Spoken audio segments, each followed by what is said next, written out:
Welcome to the gold standard here on the 440 Sports Network. My name is Braden Gall. You can get to me on twitter.com or blue sky at Braden Gall. And that is Emma and Michael. Emma and Michael, I try to change it up every single show to make it complicated on you by introducing you sometimes and not introducing you other times. How about you? I'll tell you to introduce yourselves now. How about that? But now you got to tell us which one needs to introduce themselves first. Fine. I'm Emma. I'm Michael. If you couldn't tell already. There we go. Buster says, thank you for jumping into the comments early, Buster. Let's go. Okay. Today on the show, I've got one draft strategy that I want to float by you guys that I think is the best. I just don't know if it's possible. So it's my favorite one so far. So I'll float it to you guys. You guys totally poo-pooed my favorite idea last week on the show. So we'll see if I can get better responses from you two today. On that. We're going to play some free agent rapid fire. There's been about 10 different names that have been linked to the Nashville Predators in some way, shape, or form. And I want to run through, we'll give you sort of the cost, projected cost, whether or not they fit, and sort of a percentage chance that the Predators could actually target them. So we'll do that sort of in rapid fire fashion. We've also got, I was just finishing up covering Titans camp, and there's a couple of different players that were young that are at camp over the last couple of weeks that feel like they've developed into different types of players, whether that's maturity, whether that's being more vocal, whether that's physical attributes, being more comfortable in their skin, whatever. There's some guys that I think that have developed for the Titans that are going to play key roles for them. And I wanted to talk to you guys about who we think that needs to be for the Predators if they want to maintain playoff status and or get better next season when we get to camp here in a couple of months. So we'll talk about that. And, of course, the Florida Panthers are up 2-0 as we are live with you guys here on Edmonton in extremely impressive defensive fashion. So what have we learned about the couple? Get to all of that. In the meantime, if you could please throw us a little thumbs up there on YouTube. We would appreciate that. That helps people see the product. If you are listening via the podcast, rate, review, subscribe. 5 stars only, please. And, of course, if you are watching on Twitter or Facebook, give us a share as well and a like. We would appreciate it. I know people ask you that all the time, but we'll see. We'll see what happens. So, first of all, how's everybody doing today? Fantastic. Great. That's it? I mean, we all know that Mike sets the tone for the excitement level on this show. Bring the energy every week. Yeah. All right. Okay. So if everybody sounds and looks good, let's get the show underway. How about that? Okay. So Florida Panthers 2-0, like 15 shots on goal for Edmonton in game 2. 2 total goals in the first 2 games. We knew this was going to be one of the best offenses against one of the best defenses. Bobrovsky's been a big part of this. Anything you've learned from the first 2 games, and we all kind of predicted Florida to win, so I don't think this is a huge surprise, but the defense has been astonishingly good for the Florida Panthers, and I think experience, as we talked about, is playing a huge role in why this team is up 2-0. Being at home helps too. Yeah, depth will win you games, and putting 15 shots on goal will not. That's what I've learned. I've learned the Florida Panthers are a lot more physical than I thought they were. I mean, 104 hits through 2 games, like, wow. I mean, and if you want to beat Connor McDavid and Leon Draisaitl, apparently that's how you do it. I also think, too, I mean, we said this a couple weeks ago, like, goaltending matters. Stuart Skinner hasn't been terrible, but he hasn't been good. Sergei Bobrovsky, on the other hand, I mean, when you hold everybody that Edmonton has to 1 goal in 2 games, I mean, that pretty much tells the story of the series right there. Well, and I look back, like the last time they scored 1 goal in 2 games, like I just kept scrolling. Like I'm not sure it's happened the entire season. They got shut out in early April and then scored 2 goals the game before. They scored 1 goal in back-to-back games in December. That's still 2 goals. Like I'm going back and looking that not one time all season has this team been shut out and then scored 1 goal in 2 consecutive games. So the Florida Panthers did something. Not only did they smoke them in the regular season, by the way, but they did something to Edmonton that no other team all season has done. And so you get a goaltender who's hot, playing at his best at the end of his career. You get a great defense, and we're going to talk about one of those defensemen because I think there's a chance the Predators could at least eyeball him, maybe side-eye him in free agency. We'll get to that. So I don't think there's a lot to be learned other than defense and experience And what was the difference? We said also goaltending was going to be a major factor here, and Bobrovsky's been great. So to quote Denny Green, the Panthers are who we thought they were.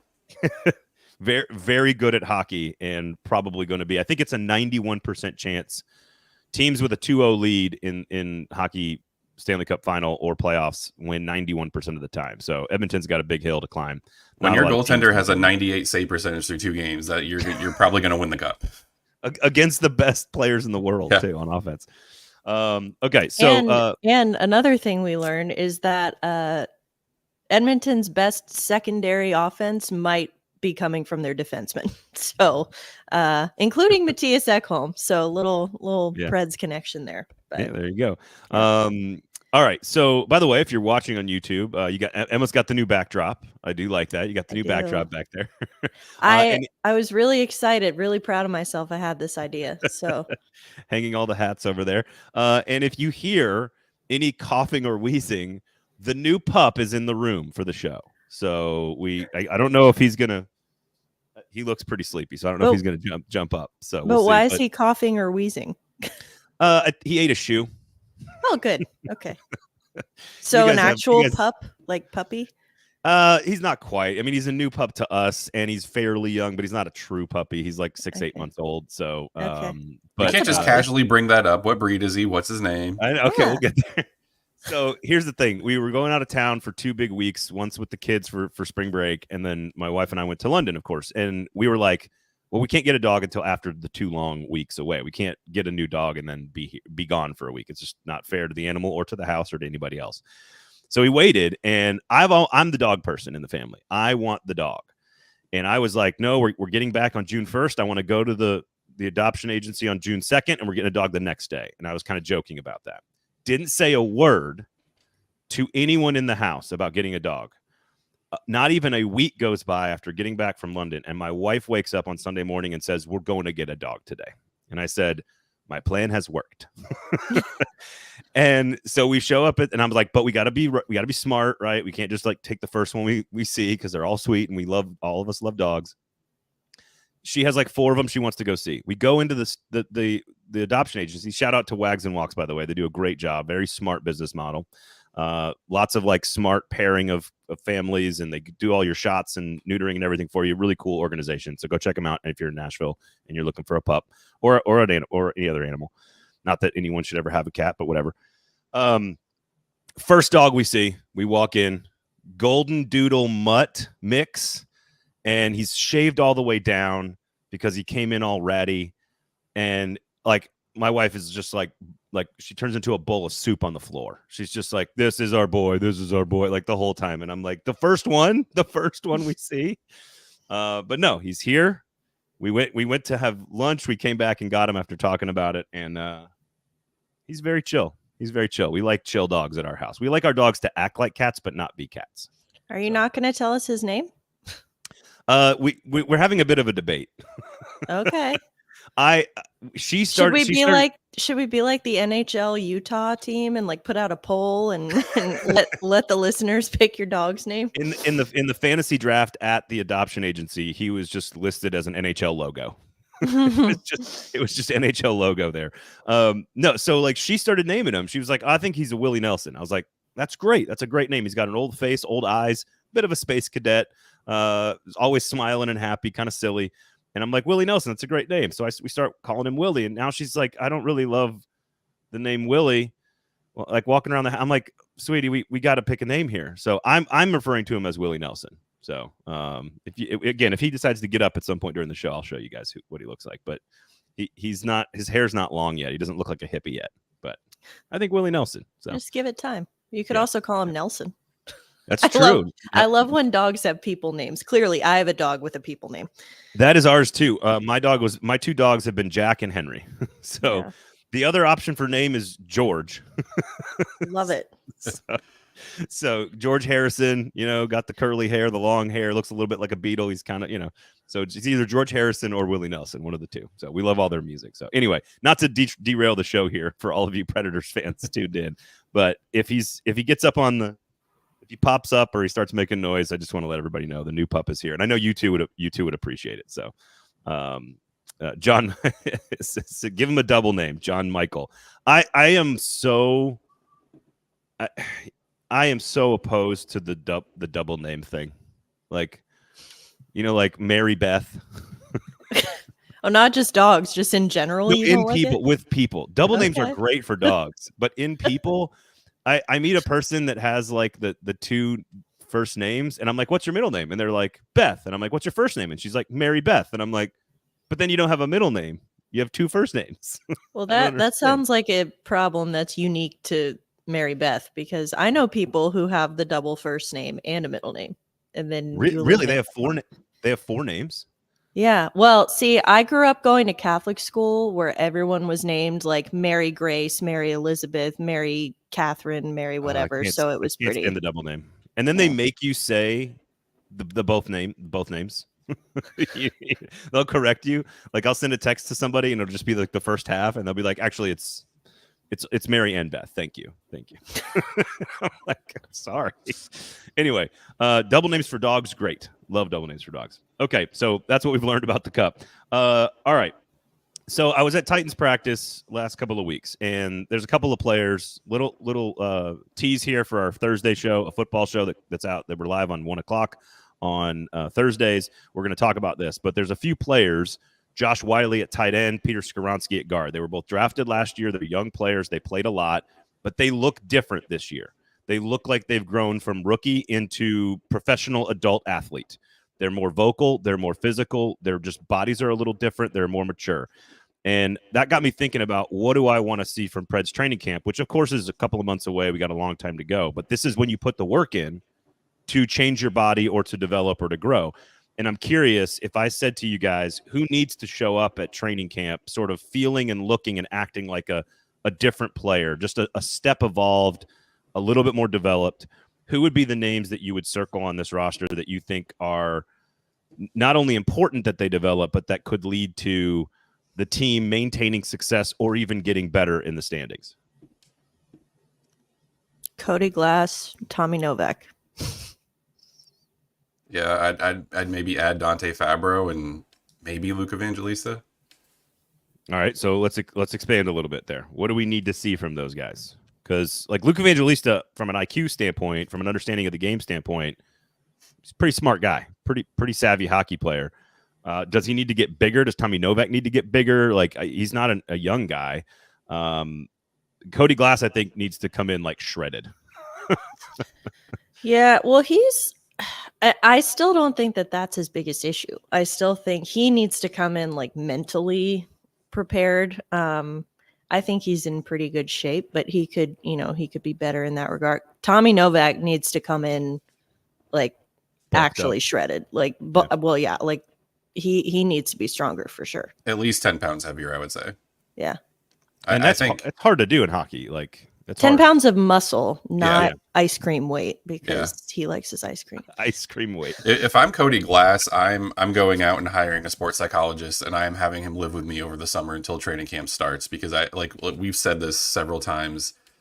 His issue isn't what's going on the ice, it's what's going on in his head. And I think you feel bad. The kid just needs a little bit of confidence. If I were him, I would work with a sports psychologist. I would go over all my film from this year and realize that like once you get the confidence boost, like you have the skill to be a top 6 forward. Like it's there. You were drafted in the top 6 for a reason. So, and yeah, I think Novak needs to bulk up, put on a little bit of muscle, because the Vancouver series showed that he can easily get pushed around by 6'5" defensemen. And with Evangelista, I think we saw towards the end of the year when he was playing more in the top 6, he was getting chances and he was generating shots and he was doing all the right things. I think with him, I would like to see, and the same thing you even say with Tomasino, like the finishing ability. You're getting the chances, you're putting the shots on goal. Like you need to start putting the puck in the net. Like you can get 500 chances a game, but if you're not putting any of them in the back of the net, it doesn't really matter. So that's really the only criticism I would have of Evangelista. And with Fabro, I would like to see him be a little bit more physical. I'm not expecting a Jeremy Lozon type performance at Dante Fabro every night, but I feel like this year I saw him kind of get pushed off the puck a little bit easier than I would have liked to have seen. And if he's going to be playing with Roman Josi next year, which we all think that's kind of the case, I would like to see him get a little bit more physical, kind of hold his own, win a few more puck battles, and show that he's not like a pushover, I would guess you would say. And all these guys are in great athletic shape. Like from a hockey standpoint, like we're talking on the margins of like human athletic shape, right? We're not talking about guys who are out of shape, and I wasn't meaning to imply that either. I think you're like, for me, and I'm curious, I want to get your thoughts, Emma, on personality here of Evangelista, because I think one of the things that I'm noticing at Titans practice is there are some of those young players are vocal leaders now, and I'm curious if Evangelista is wired in a way because he is so sort of advanced from a hockey IQ standpoint. I certainly think he could get bigger too. Like he's not a big guy, but he's never going to be a big guy. I think Novak, your guys are exactly right, and Fabro need to be they just need to physically develop a little bit more, put on muscle, like you said. But with Evangelista, he's the guy that I think, like Fabro doesn't need to be a vocal leader, and I don't think that's necessarily his personality. But I'm curious if you guys think Evangelista, because of the way he played in the postseason, because he's now got his feet underneath him a full year, like is he a guy that can develop into a motivating force for the players around him, or is that not necessarily how he's wired? I think he can. I think that he kind of has that personality. Obviously it was something that for him was coming in as a rookie. He wasn't going to be that confident to be like, everyone listen up. But I think that he does have that kind of that personality. And as his confidence continues to grow, I think that he will feel comfortable enough in that role, because I do feel like that's something that he would kind of thrive in. Yeah, I think towards the second half of the season, primarily, we saw a little bit of his personality come out, and he's got a little bit of a swagger. Like when the whole Pretty Boy Vange thing was going on, like he owned it, and he was, he's like, yeah, it's a little embarrassing, but you know what? Like it was an old gamer tag, whatever. And I think in the playoffs, we kind of saw that too. Like he was someone that reporters sought out in the locker room. I mean, of course, you're going to talk to your O'Reillys and your Yossi's and your guys like that, but Evangelista was always available. He was always willing to talk, and he always answered questions, and he didn't sound like he was a 22-year-old first-year player. He sounded like someone who's been doing this for 5 or 6 years and someone who's kind of been through the grind and understands what's going on. And I think that's a credit to what you said. Like he has really high hockey IQ, and he's just one of those guys that when you talk to him, you can't tell that he's as young as he is, because he just kind of carries himself really well. And I do think he has the kind of personality that, like, there's a difference between being a Philip Forsberg, Roman Josi type leader, and then being a leader with kind of how you act and what you do and the things you say. And I think Evangelista is he would fit into that role. He's not going to be someone to rally the locker room and in intermission or whatever if they're down a goal or two. But I think he's someone that I think other players on the team would look to, because he's someone who is going to be a face of the team for the next couple of years.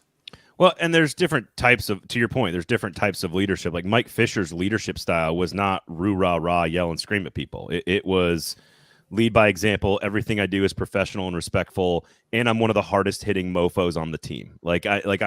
Just like total grit, and that's why they gave him the captaincy for a couple of years. Yossi's not necessarily a screamer and a yeller. I don't think as a leader. Ryan Johansson, we can debate how much leadership he displayed over the years, but like when he was in that situation, it was sort of like, he's got like that funny sort of like dry thing where he's out there on the ice leading, but it's not the same as it's not Ray Lewis screaming in a huddle. You know what I mean? Like it's not, it's a totally different type of leadership. I think the thing with Johansson, he was more of a behind the scenes leader. Like we didn't see those leadership qualities come out, but there's not one person in that locker room that would not tell you that Ryan Johansson would be one of the first guys to rally the troops when they were down. So again, you don't need Evangelista in this particular conversation to be a screamer. That's not what I say by being more vocal. I think people hear that and they think, oh, you need to be the screamer. And that's not what I mean. It's just sort of like, when there's adversity, or like, hey, I'm going to get this young player into the right position, or hey, I'm going to help this guy develop here, or like, it can be little things, but I do think he's got the personality and the IQ, and now a little bit more experience, that if he comes into the camp a little bit bigger and even more confident, he's a guy that I think the younger players could look to sort of, hey, this is how we do it here. This is how we do it there. This is what I want to see out of you here, and be a little bit more of I just think he's earmarked, let's say, for like leadership qualities moving forward. And so I think I want to see that side of him develop. I think a good comparison for that would be what Colton Sissons is to this team. I think that's the kind of role Luke Evangelista will fill eventually when Sissons and other older players like that kind of move on. But if those four, Novak, Evangelista, Glass, and Fabro, like if they come in, let's just, I don't know what the right word, like 10% improved or developed, whatever the word is you want to say, I think they've got a chance to maintain status quo, replicate the fourth line production, first line production. Saros is still there, and they have a chance to be even better in the standings. But I think they need those pieces. Those are the guys that need to sort of step into bigger, more interesting roles. Glass is the big one from a mental toughness standpoint. That's the one. He's sort of on a different plane overall over there. So okay, I was just curious. I was thinking about, me. I'm thinking about Preds hockey in June at NFL training camps. That's how that's how my brain works.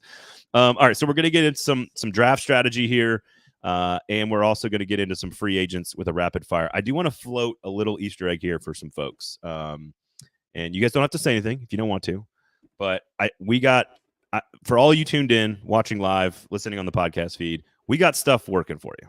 Okay, I just want to put that out there that we're working on some stuff for all you Predators fans in Nashville and around the country. Just want to say that. Okay, just keep that in mind. Earmark it. Get excited. That's all I got to say. Okay, free agent rapid fire here. I am going to read off some names that have been linked to the team in some way, shape, or form. And I'm going to read off a couple of names. You may hate these names. You may love these names. I'm going to give you their price point for last year, their current situation. I want you to tell me what you think the price is, roughly speaking. I don't need to be super specific, but roughly speaking. And if it's a good fit for this team, and then the percent chance that this person is an actual target that the Predators could actually go out and acquire. So couple of different situations here. So just let's go through and we'll go rapid fire. And Emma, we'll start with you on each of these. I'm going to start with the most exciting name of all, Mitch Marner, 27 years old, 10.9 million, the last year of his contract. So you'd have to trade for him. What do you think the price is? Do you like the fit, the percent chance they actually go after him? The price is a moot point because there's no chance that they go after him. Wow. Barry Trotz is not going to pay $11-12 million to one guy. And plus, like you said, you'd have to trade for him. So you'd have to give up a lot. And I mean, this is nothing that we haven't said before, but it's not worth it. Okay. Yeah. I mean, if you trade for him, you're going to have to extend him. You're looking at least $11.5 million per year. That's just way too high, even for someone of Marner's caliber. I'd put the percent chance at 5, just because Barry Trotz is a little crazy in the head when it comes to some of these deals. And I mean, everything he was trying to do with the draft last year, I wouldn't put it past him, but I just don't see it happening. All right. 0% chance for Mitch Marner from Emma, 5% chance for Mitch Marner from Michael. We're off to a great start. Martin HS, 25 years old. He's a restricted free agent, so you'd have to trade for the rights. He only made $3 million, of course, in for a raise. What do you guys think his projected salary will be? I could see him being around the $5 million, $5 million mark. And there were kind of rumors going around that the Hurricanes, I mean, obviously they are shopping his rights because they don't plan to re-sign him next year, and that they'd be looking for a mid-round pick or maybe a couple mid-round picks in return. Predators have a shit ton of mid-round picks. So from that standpoint, I think it makes a lot of sense. But that said, I don't know, $5 million is what I would pay him, but I think there are teams out there who would pay him more. And I don't know that, that Barry Trotz is going to pay him more than that. So that's why I would put it, that one would be like a 50-50 for me. Oh, okay. I like that. Yeah, I think he's I would probably be comfortable around 5.5 million. I think he's gonna get 6 to 6.5 million, just because with good young players, teams tend to overpay them because they're worried about losing them to other teams. So I could see Nate just getting in the $6 million range somewhere. I have seen a lot of national insiders say that the Predators are in on him. So I would put the percent chance that he's a legit target probably around 75%, because there's a lot of smoke there. That doesn't mean I think there's a 75% chance they get him. I do think that they're in on him. I would put the chance that they would probably get him probably closer to 50-50. If you're Trotz, I would offer up all 3 second-round picks this year for Natchez. And if you could get that trade, do it, man. Do it. There's nobody in the second round this year that you can add to your roster that's going to have an impact over the next 2 or 3 years more than Natchez would. So I would do that trade. And to clarify, when I say 50-50, I mean the chance that they actually get him. I agree that he is a target and should be. But yeah, I would say 50-50 that it actually happens because, again, for the price point that he is probably going to demand and that other teams will probably pay him. So it's funny. You said mid-round pick, and then Michael said all 3 second-round picks, which totally screws up my draft strategy conversation later on in the show. But do you think it would require all 3? Like just to get his rights? I mean, assuming, obviously you're not doing that without a contract extension basically in place. Yeah. So, but like you would give up. I mean, I agree with you. No one is close in the second round to contributing for a team like a 25-year-old established center, obviously. But I agree with Emma that his value should probably be a couple mid-round picks. But from what I'm hearing and seeing and reading from other guys that are in the know and what some Hurricanes beat reporters have been saying, like the Hurricanes are asking for a lot. They're asking for the equivalent of what Barry Trotz is asking for Saros. They're asking for way too much for Natchez. And if you want a player like that, you might have to pay that price. So maybe the 3 second-round picks is a little overzealous. Maybe you do 1 or 2 of them and then like a 4th-round pick or something. But if you want him and want to make sure that you're not going to lose him, it might take offering something a little bit crazier, like all 3 second-round picks. And another kind of similarity to the Predators situation is, by all accounts, it looks like Eric Tulsky is going to be the new full-time GM at like Lewis's interim tag in Carolina. So if you've got a new GM who is going to make sure, kind of like Barry Trotz this last year, he doesn't want to get fleeced. He doesn't want to get taken advantage of. So that's probably another reason that price point is going to be even higher. But they are in a Barry Trotz, Tyson Barrie situation too, though. Like if everyone knows that they're trying to trade him, that does reduce their leverage in theory. If they don't really have an option to re-sign him. So here, let me throw this out at you guys, because 2 second-round picks to acquire him, 5 years, $30 million, $6 million AAV. You do that? I would. Why not?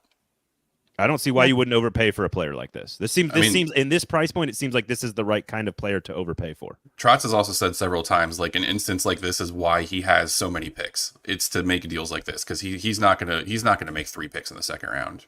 Yeah, right. I think even Jeff Kelty knows that. Like he even said at his media availability, it's like, I mean, he didn't come out and say we're not making 3 picks in the second round, but he's like, there's trades and stuff are going to come up, so we have to be ready for that.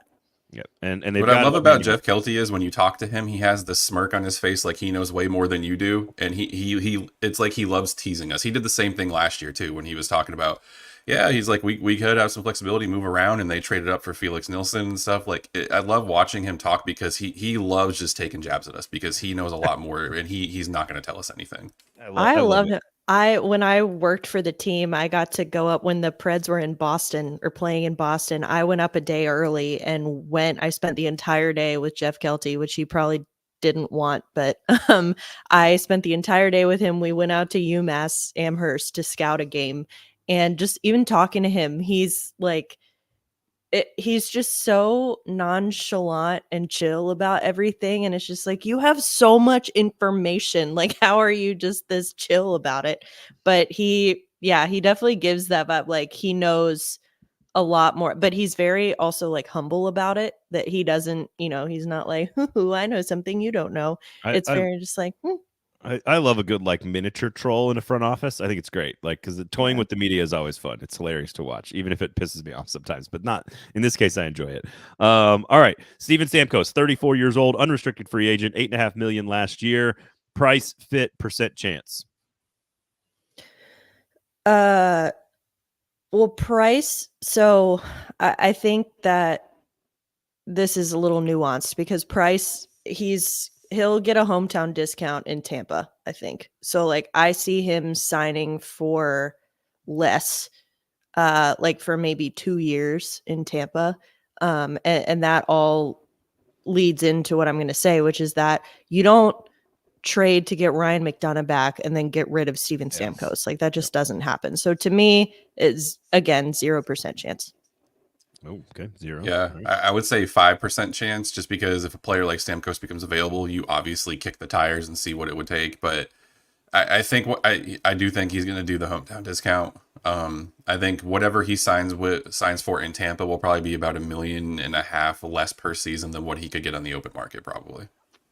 Okay. Yeah. 0% from Emma, 5 for Michael, that's the same as Mitch Marner, and then both very high on Martin Necas. Okay, Brent Pesce, 29 years old.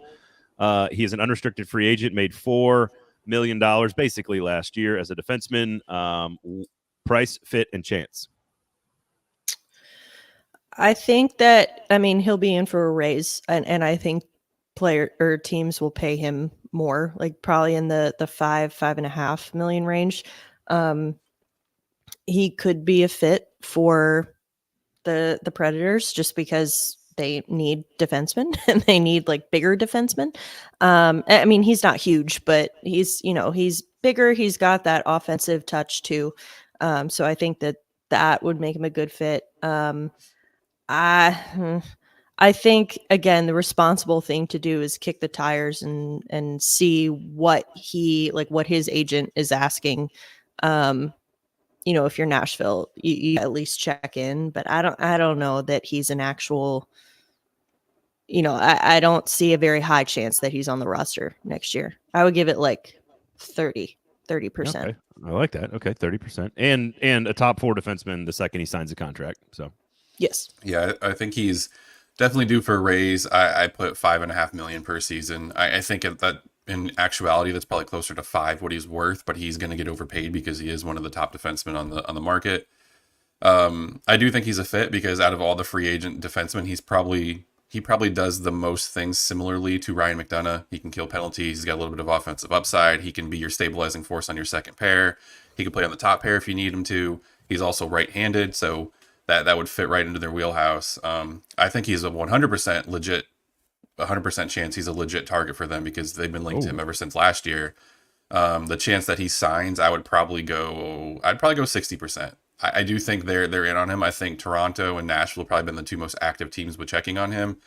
But I mean, if he has more, if he'll probably get offered more money elsewhere because Barry Trotz isn't going to overpay for people. So if he gets a more lucrative offer elsewhere, I could see him taking it. But if he wants to be on a playoff team and he wants to be in a good fit, good culture, maybe he comes to Nashville. Who knows?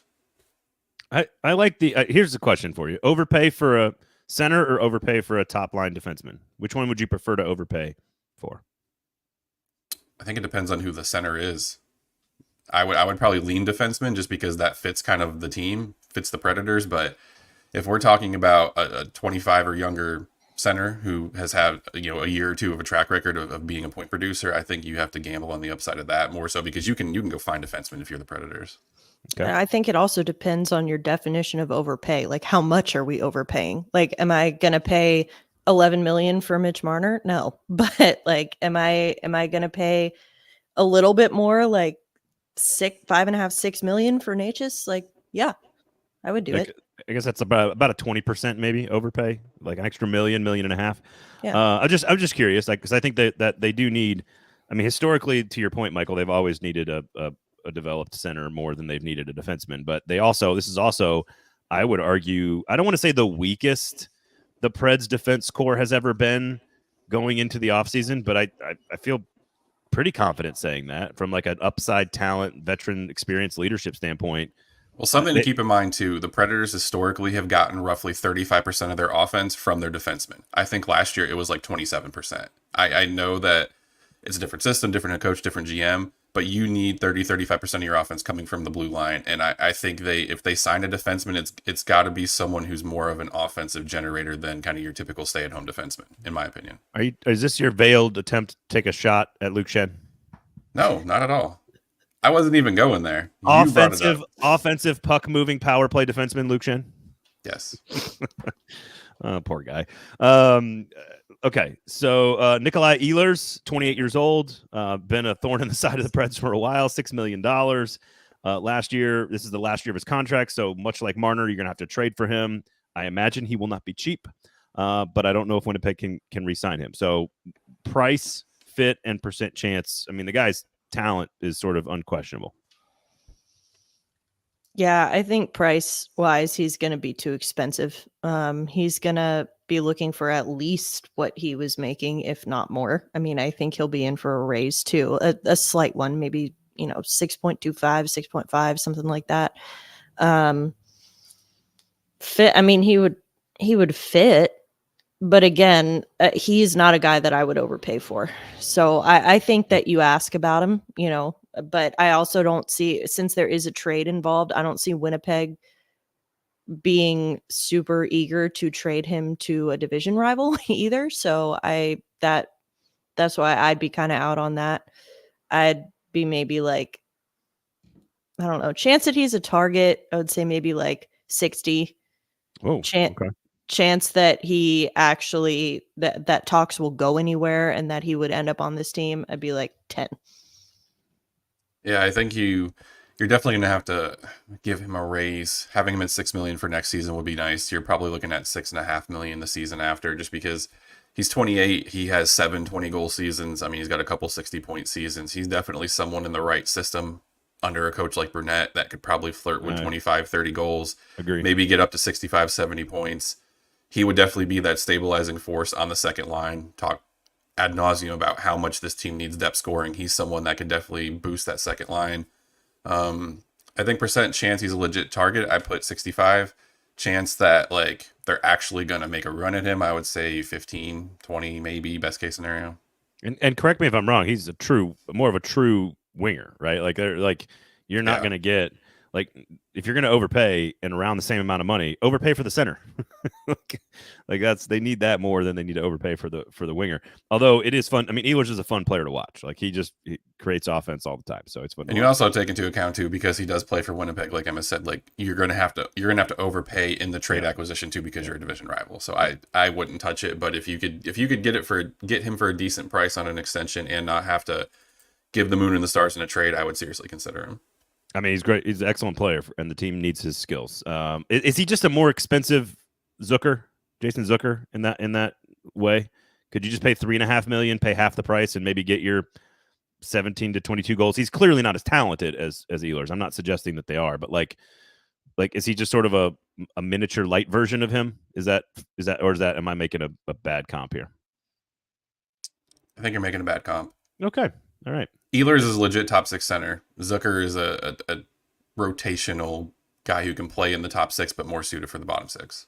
Okay. Both very valuable in their own ways, but not a good comp.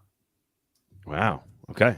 Let me know how it is. I'm not suggesting they're You anywhere asked. I said they're not anywhere close to being the same talent. That's what I said. Is he tell it like it is here? Is he? I appreciate that. Is he half as good for half the price? I think that ratio is about right. That's what I would say. Nikita Zadorov, 29 years old, unrestricted free agent, made $3.75 million last year. Obviously near and dear to Predators' playoff hearts. Price, fit, and chance. Price, he's probably going to be looking, I would imagine, after the playoffs that he had, I would go like 4.5 is probably what it's going to take. Fit, there's no doubt he would be a fit. The Predators need size on defense, and they need a guy like him.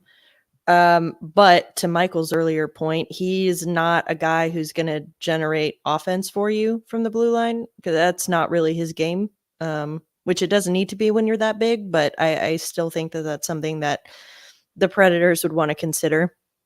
I, again, think it's the responsible thing to do. You definitely ask about him, and you definitely, you kick the tires there. I would say there's like I don't know, like 75% chance he's a target, but likelihood that he ends up here, maybe like 35, 40.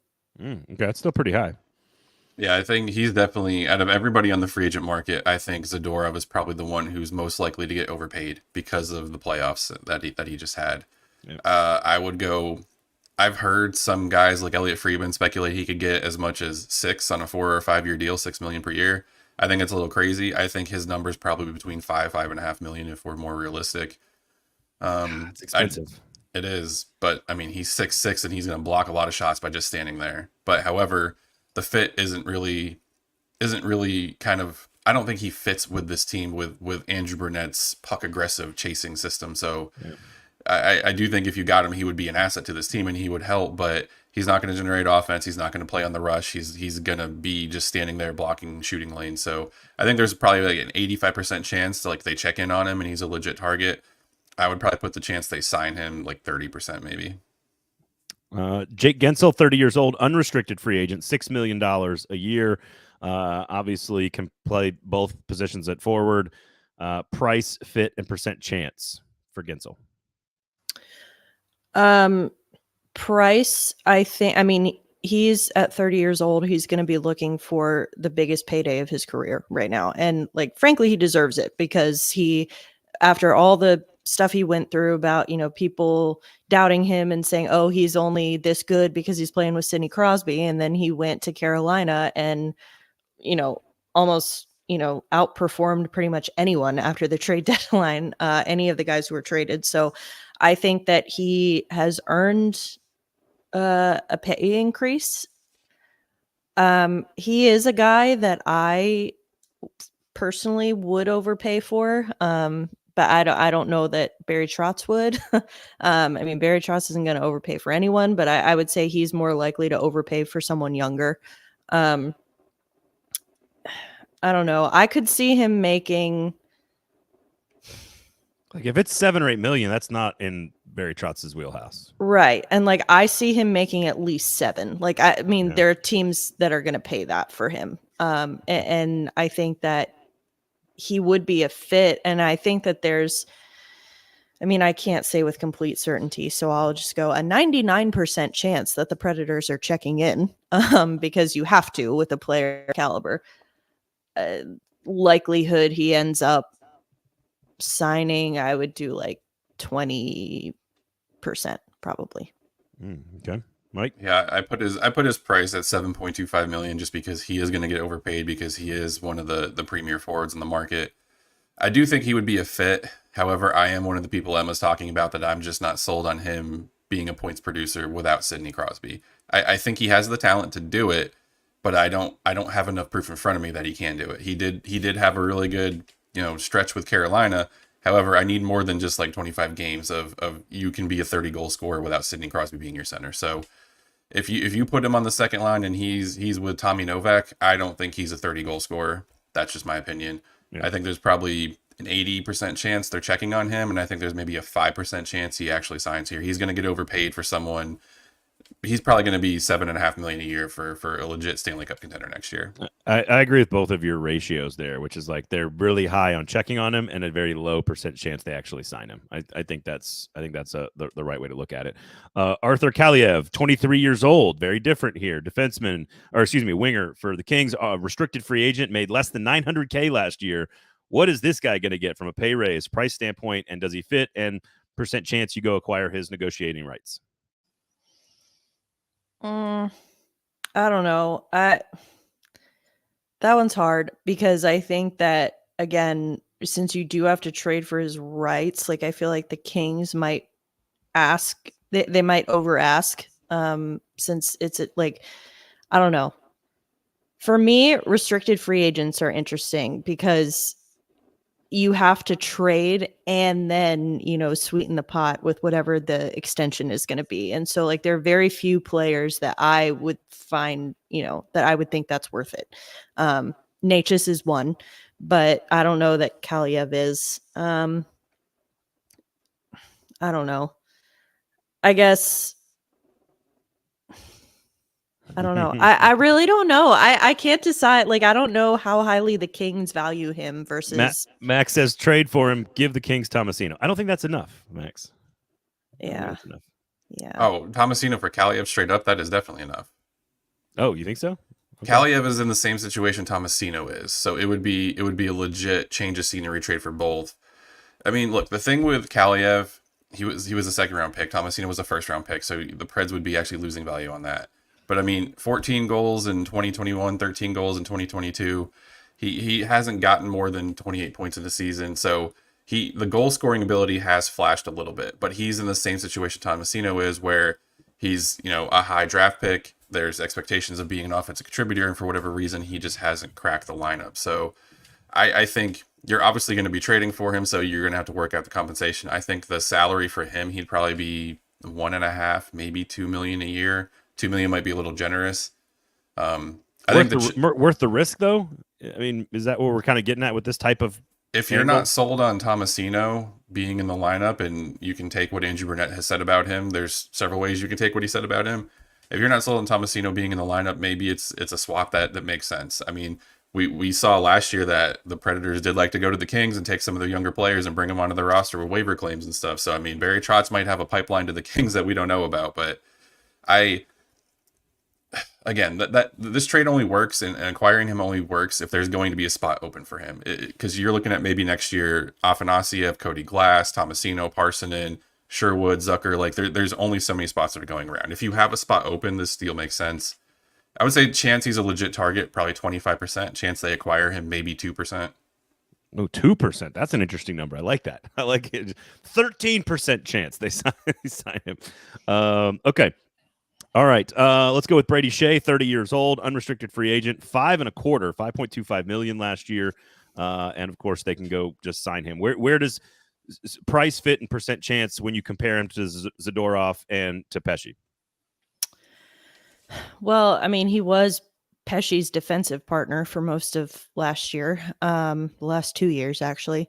I do think that he's, 5 million or what was it? 5.25. Yeah. 5.25 at age 30. I think he's definitely going to be in for a pay raise. And I think that, again, there are teams that are going to overpay for him. And I don't know. Like, I don't know if it's unreasonable to think that there are teams out there that would pay him $6 million a year. And I don't think that Barry Trotz is like, he just offloaded Ryan McDonough. That was 6.75, but still, I don't see him wanting to go spend that much again on a defenseman at age 30. So, I mean, but again, 4 years younger, right? Like, you're kind of just one for one swap, maybe. I don't know. Like, I mean, I think he's a little more mobile than McDonough is, and he's definitely, he's going to be one of the most highly sought after guys, like defensemen on the market, and for good reason. But I think that he is one that I'd say, again, like 85% chance you check in on him, maybe like 15% chance you sign him. okay. Yeah, I think it's definitely a possibility he gets 6 million, if not 6.25 from a team somewhere. They're gonna overpay for a guy like Shea because he can produce points. He can do a lot of the things offensively that like there's this emphasis on creating offense around the league. And when you have a defenseman that can do that, in addition to having offensive guys that can do that, like that just makes your team better. So Shea's gonna get overpaid for.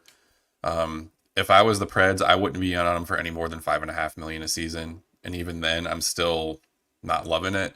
I think there's probably 100% chance they're checking on him. I think there's a 12% chance they actually sign him. And something else to keep in mind too is Shea is a left-handed defenseman. The Predators have too many left-handed defensemen. If you're going to replace Ryan McDonough, you need to make it work, not just have a collection of really good players. So, yeah, 12%.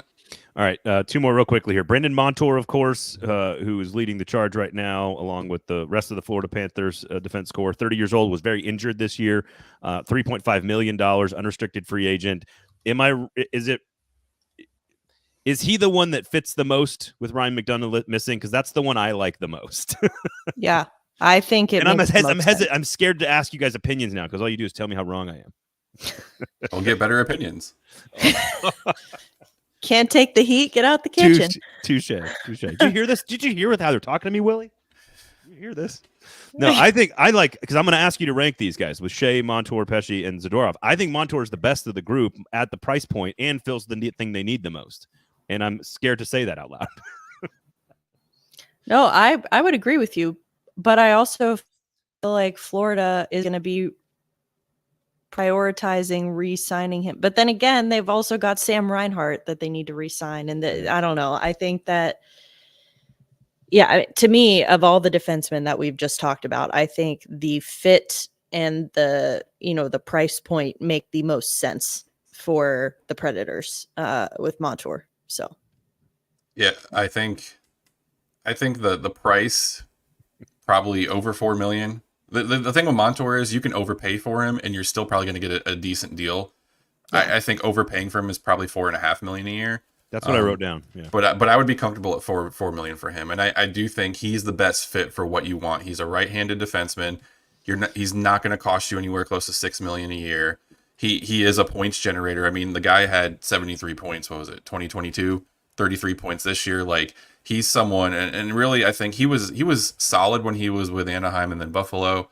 I think playing in Florida, he also has a year of experience playing with Andrew Burnett, so there's a fit there as well.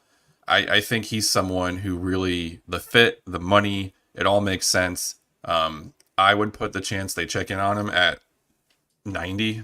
I think the chance they sign him, I'm going to go 62%. Yes, I love that. I think you go 3 by 15, and you say you overdo it. You say come play for us. We'll give you $5 million a year. Maybe he needs 4 and 20. I don't know. But I think a $5 million AAV, go over the top. If he's the best guy, go pay for it. $500,000 on the salary cap for over.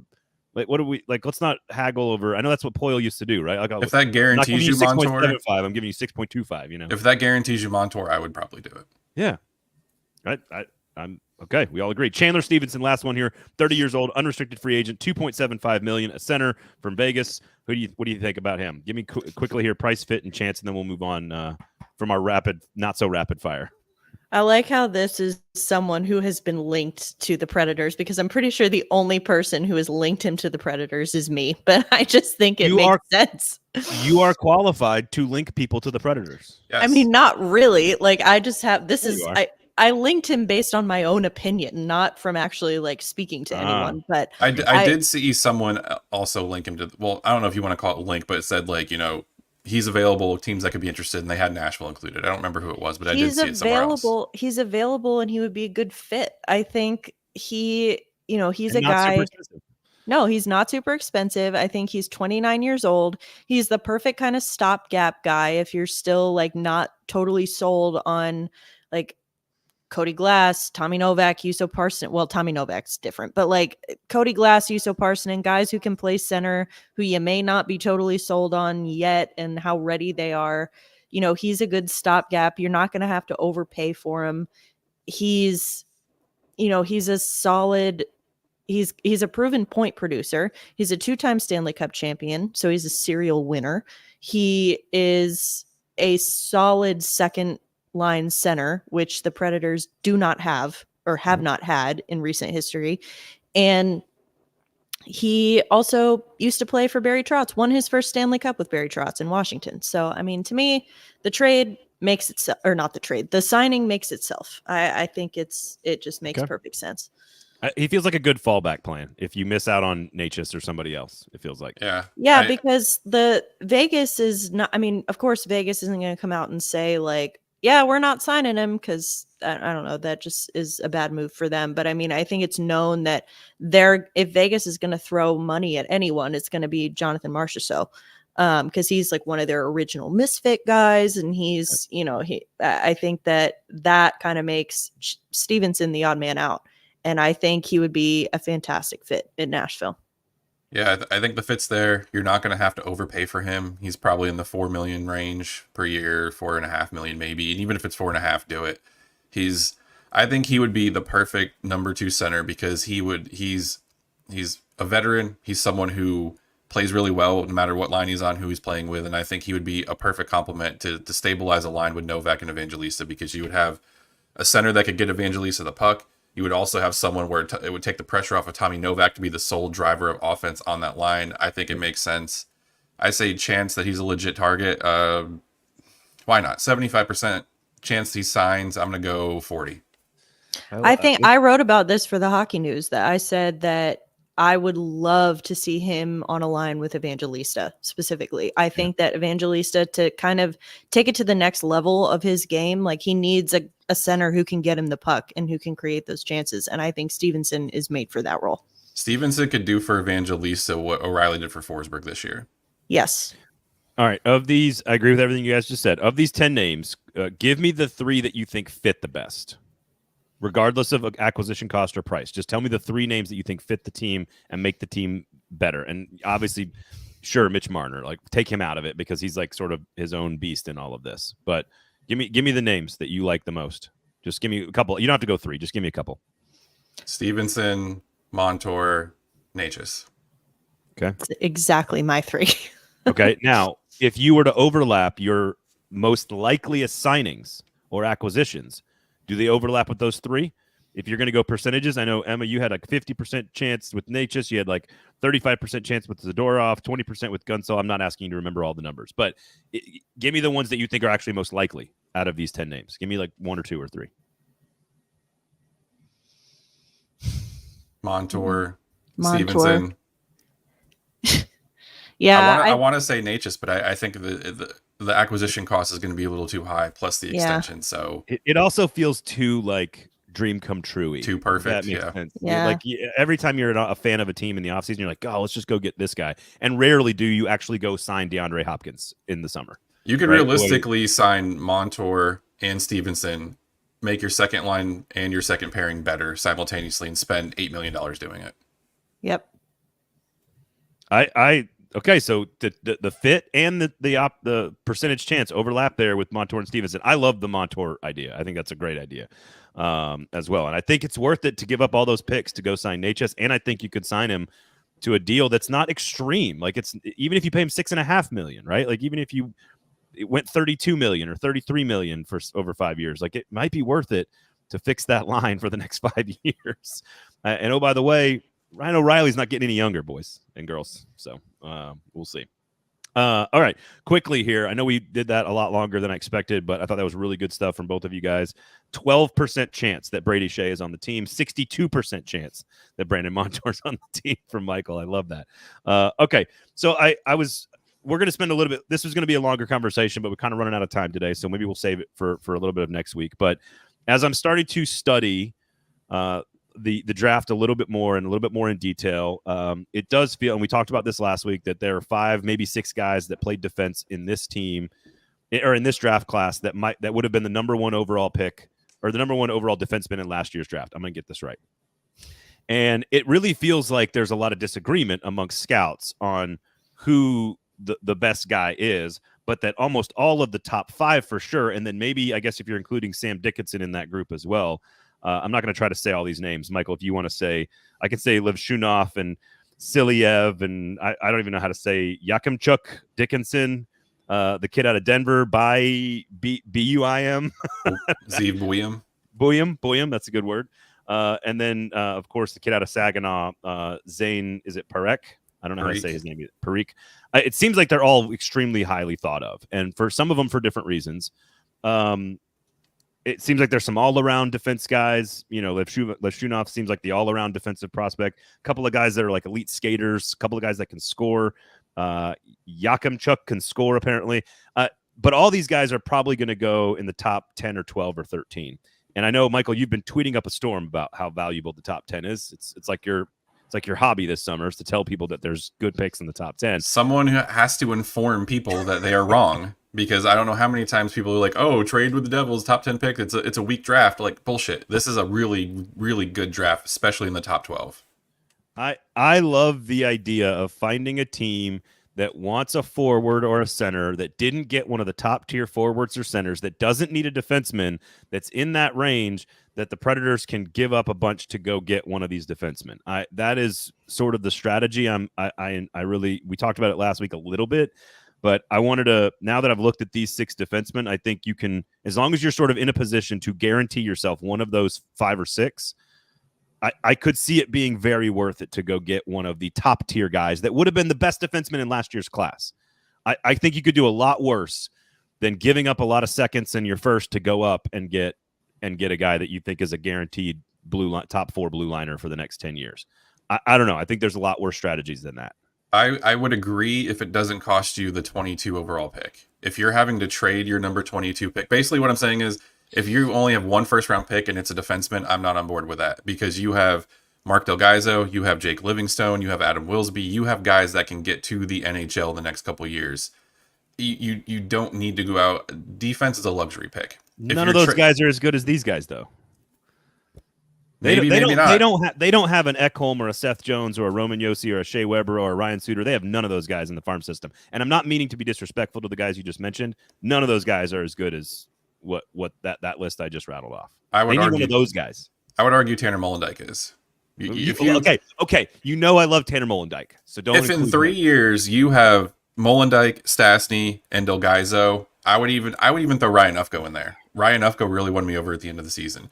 If you have Ufko, Stastny, Molendyke, and Delgaizo in your NHL defense, along with Yossi and Fabro, I don't know who else would be around.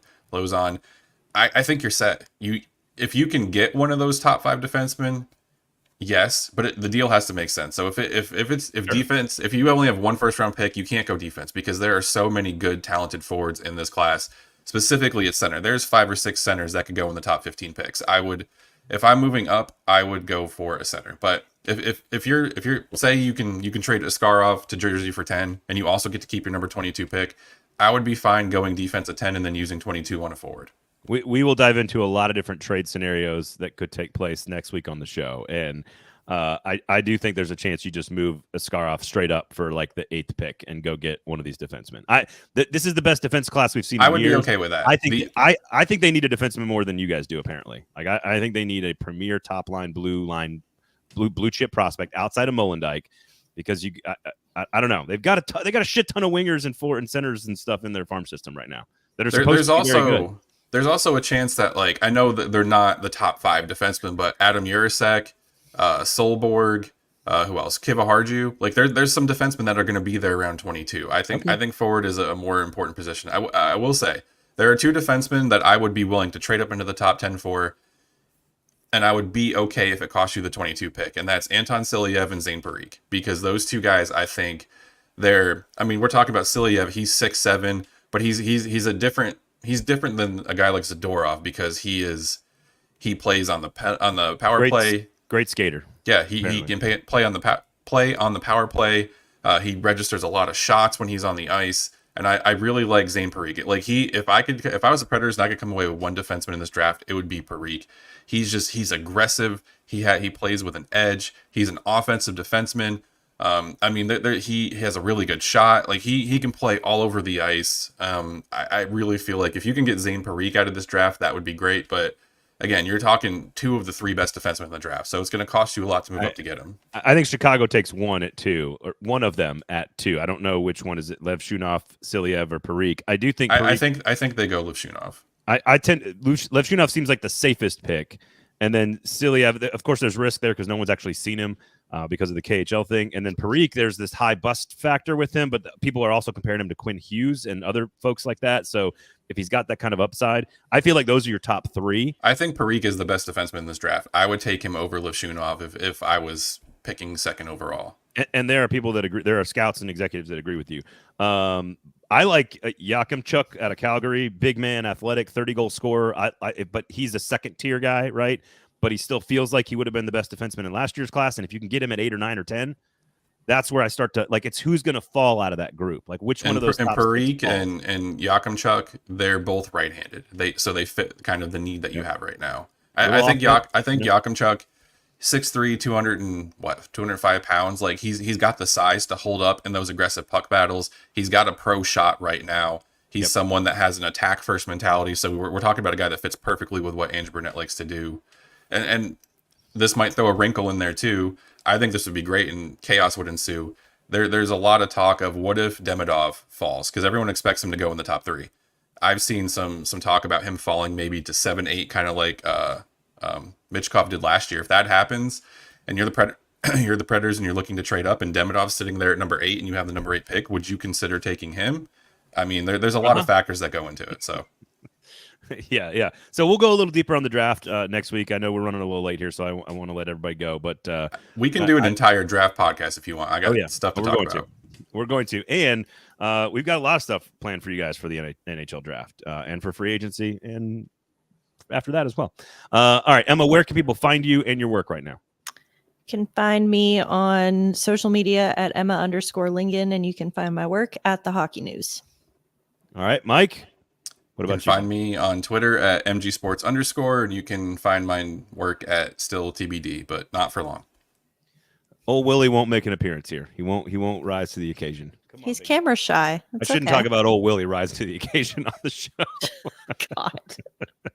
All right, I'm a teenager. Thank you guys for listening and hanging out. All you folks in the comments, do appreciate you all. Give us a thumbs up on the YouTube page. Give us a subscription. We really would appreciate it. And of course, make sure you're following both Emma and Michael all over the Twitter sphere and everywhere they do their work. And of course, on the podcast app and Twitter and Facebook, share, rate, review, subscribe. But actually, I know you hear it from a gazillion people doing shows like these, but ours is the best, and we're asking nicely. So I think those two things make us different. Other than that, thank you guys for listening and hanging out. Thank you, Emma. Thank you, Michael. Always a pleasure to talk to you guys. We'll be here next week as well. My name's Braden Gall. Thanks for listening.